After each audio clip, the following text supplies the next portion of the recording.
Fresh meat.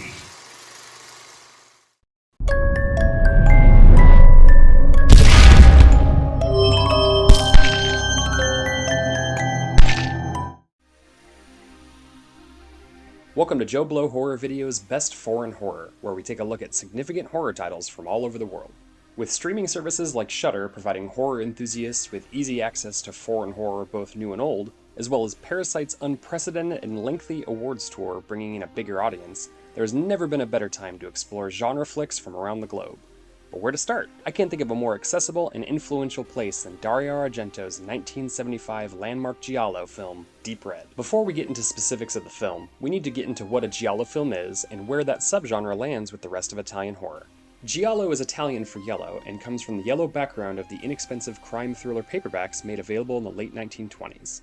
These books were often translations of famous American and British stories, and the films were coined Giallo as they were almost completely made up of mystery, thriller, and crime elements, with a heavy dose of sex, violence, and psychological aspects. While the first Giallo film was almost certainly Luciano Visconti's 1943 adaptation of James Cain's The Postman Always Rings Twice, the Giallo genre, as fans know and love, kicked off with Mario Bava's The Girl Who Knew Too Much from 1963. This film had all the hallmarks of the earlier films while taking stylistic choices from both Alfred Hitchcock thrillers as well as the German Krimi films, which is the spiritual sister to the Giallo films of Italy. For a great deep dive into all things Giallo, check out Severin Films' wonderful feature-length documentary, All the Colors of Giallo. While the popularity of the Giallo film has fallen off greatly since the mid-80s, it had a solid peak of about 20 years, and it gave us a ridiculous number of gems from some of the titans of Italian horror.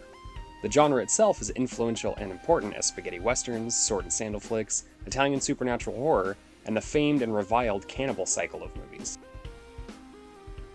Profondo Rosso, or Deep Red, opens with a haunting child's melody over the shadows of a brutal murder followed by a bloody knife landing at the feet of a child.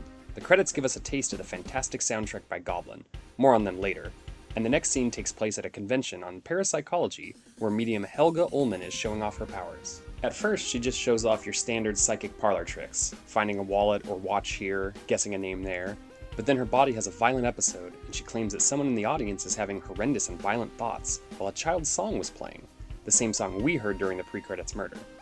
Ullman tells authorities that she will be able to identify the person before heading home to rest. Jazz musician Marcus Daly has a friendly conversation with a drunk before witnessing the brutal murder of Ullman from the streets. He rushes to her apartment to find her brutalized body and the assailant gone. When the police arrive, he speculates it was a botched robbery as he believes a piece of art to be taken from the time he entered to when he heard the killer leave. Buonasera, salute a tutti. No. Via. Vattene. A reporter named Gianna gets to the scene and photographs Marcus before he finds his drunk friend Carlo and offers to help him get home. Marcus visits Carlo the next day but finds only his mother Martha, who's a bit strange. Marcus attends Ullman's funeral, and later that night he hears a child's lullaby outside his door and quickly locks it before the person on the other side threatens that they will kill him sooner or later. Ucciderò lo stesso, una volta o l'altra. Giordani, who was at the earlier conference as well as Ullman's funeral, tells Marcus of a book on folklore which describes a haunted house where a child's lullaby can be heard. Marcus reads the book and wants to speak to the author, but she too is brutally murdered before they can speak. The photo leads Marcus to a large abandoned house, where he finds a giant mural depicting a child standing over a corpse holding a bloody knife. While Marcus is investigating the house, Giordani is stalked and killed, presumably because he was helping Marcus and had more information.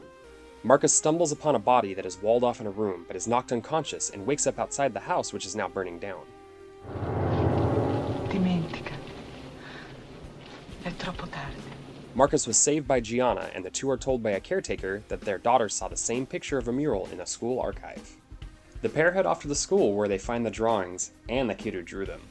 Carlo, now an adult, stabs Gianna and makes a run for it, but through a series of unfortunate events is accidentally killed. Marcus finds out that Gianna will be okay and wanders home from the hospital with everything wrapped up, right? I'll leave the last 10 minutes of the movie alone for those who haven't seen, but rest assured, Deep Red has a few more surprises in store. What makes Deep Red so much fun, and one of the reasons fans and newcomers alike seek it out, are the murder set pieces. While the film only has 5 kills, 6 if you include the opening flashback, I know that's paltry compared to some of the films in the slasher genre, they take their time setting up suspense beforehand and deliver gory, precise execution during.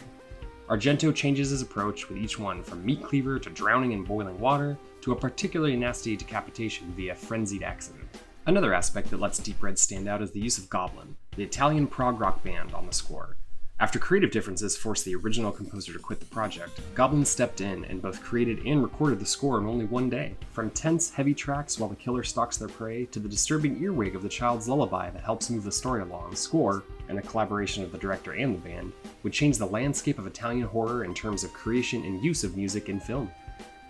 The three best scenes, for my money anyway, are the opening kill of the psychic Ullman, the murder of Giordani later in the film, and of course the ending.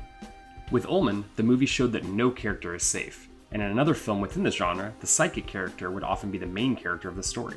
It's a great rug pull for the audience, as Marcus is introduced after her and is one to witness the death. The scene in her apartment not only lays the groundwork for how brutal the film would be, but also hides a vital piece of the film's final puzzle. Giordani's death involves an animatronic doll that would no doubt inspire James Wan and Lee Winnell in their design for the Saw series mainstay Billy the Puppet. The doll gives the film its best jump scare, and is an image that many people associate with the film, even though the screen time is incredibly short. That ending, though, which I'm not going to discuss at length here, is a great example of how to leave clues earlier in a movie, and allows a fun Easter egg hunt to happen on future viewings. The cast is primarily made up of Italian actors, like Daria Nicolodi as Gianna, and Gabriele Lavia as Carlo, with English actor David Hemmings as the lead Marcus. All of the film was shot without sound mixing, and dubbed later with Hemmings doing his own, and a slew of others including Edward, You Will Hear Me in 90% of Italian horror of the 70s and 80s, Mannix, providing the rest. Hemmings started out as a child actor in the 1950s, before having bigger roles in Barbarella and Blow Up. After Deep Red, he was mostly a supporting or character actor, even up until his death in 2003. Daria Nicolodi, who had a romantic relationship with director Argento that led to their daughter Asia, was a talented actress, writer, and director in her own right. She was also instrumental in much of Dario's output from the mid-70s to the late 80s. She even co-wrote his very next film, the supernatural masterpiece Suspiria. Yeah, we'll definitely get to that one, as well as some of his best films of the 80s. She even appeared in Italian Giallo master Mario Bava's final film. Argento, like many of the best horror directors, has sadly seen his output wane in his later years, but his career has been one of the best. He helped write the story for Sergio Leone's Once Upon a Time in the West with other mega directors Bernardo Bertolucci and Leone himself, before making 3 straight fantastic Giallo films. Bird with the Crystal Plumage, The Cat o' Nine Tails, and 4 Flies on a Grey Velvet were released in 1970 and 1971. And while they're not quite as good as Deep Red, they are sure worthy of seeking out. His peak would be Deep Red and Suspiria to end the 70s, but he would continue to make Giallo and supernatural horror throughout the 80s and 90s, long after the main period of Giallo was over. Deep Red continues to be loved by fans and newcomers alike. It was a success with critics and made money at the box office. Much like Suspiria would never be topped by any of Argento's other supernatural films, his Giallo output would never topple Deep Red. The film was also the springboard for Goblin to be the go-to band in Italian horror for many years. Deep Red is a great place to start when beginning your journey on foreign horror, and that's why we at JoBlo consider it one of the best foreign horrors you can find. Have you seen Deep Red? What's your favorite Dario Argento movie? What's your favorite Giallo film? Let us know in the comments below. Also, let us know what you'd like to see from this show. Thanks for watching our show. If you like what you see, please subscribe to our JoBlo Horror Videos channel.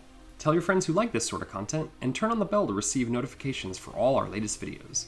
We're an independent company, and we appreciate all your support.